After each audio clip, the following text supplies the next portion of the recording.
Maybe it's the slap of river against the bow, maybe it's the mesmerising calm of a gentle drift, maybe it's just the sparkling reflection off a shimmering surface. Whatever it is, it's undeniable. As the rat said to the mole in The Wind in the Willows, there is nothing, absolutely nothing, half so much worth doing as simply messing about in boats. And here, on the good ship Scenic Azure, that is only half the delight, because once we step ashore and wander into the craggy, jagged landscape of Portugal's Douro Valley, a whole wide world of wonder reveals itself. This is Scenic's unforgettable Douro journey, and so far it's most certainly living up to its name. We kicked off our trip in the capital Lisbon before heading north to the lively port city of Porto.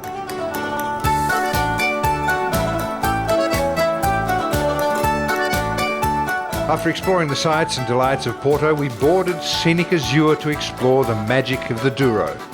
This week, we'll journey east all the way to the Spanish border, visiting some of the Douro Valley's most enchanting towns, some of which are now virtually deserted, like Tarouca, the site of Portugal's first Cistercian monastery, founded in 1124. It fell into ruin after the religious order was abolished in the 1800s, but there's something eerily beautiful about what remains. Why was this all built right here? They always built monasteries next to rivers, because water was very important for self-sufficient. Yeah. Yes.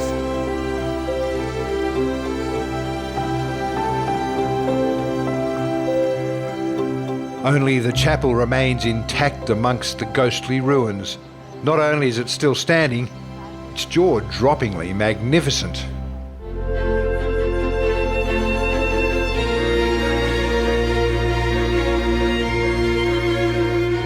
It's just so grand and over the top. The people were probably living very simple lives, but there's so much wealth in the church, isn't there? Yes, it is, yes.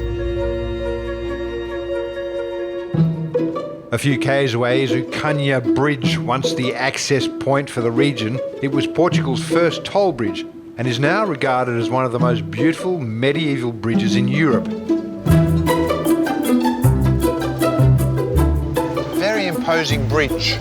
Yes, a very imposing bridge that was fortified in the 15th century. Travelers paid to cross the So to get bridge. across the bridge, you had to pay. and you would bring your produce from your farm or something, and they'd store it in there. Yes, they stored in there.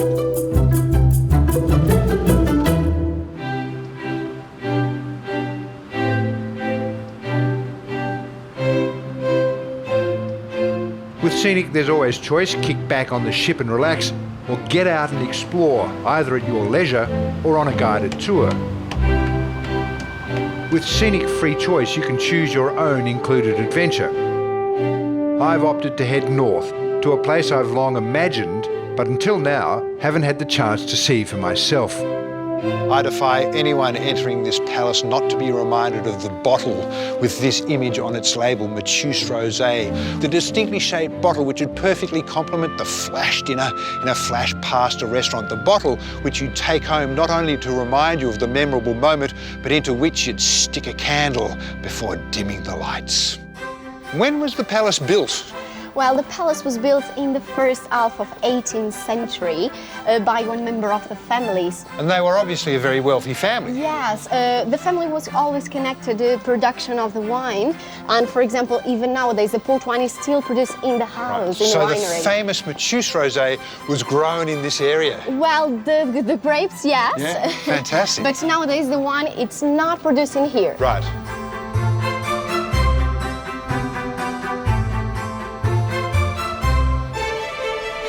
From here, Scenic Azure awaits to continue our leisurely glide along Douro, transporting us to the next fascinating location and allowing us to absorb all the wonder and magic of this magnificent region as we go. I've never been to an area that's so old. Yeah. So coming from Australia, I mean, we have old, but we don't have old like it is here. And I thought we'd be on a river with, you know, a couple of vineyards on the side, and yeah, just a river like like normal. I have no idea for the scale of this thing. This is just unbelievable. So welcome to this beautiful dinner, Portobello. What's also unbelievable is the level of service on board the good ship Scenic Azure. You can bet you'll be wined and dined till your heart and your stomach are more than content.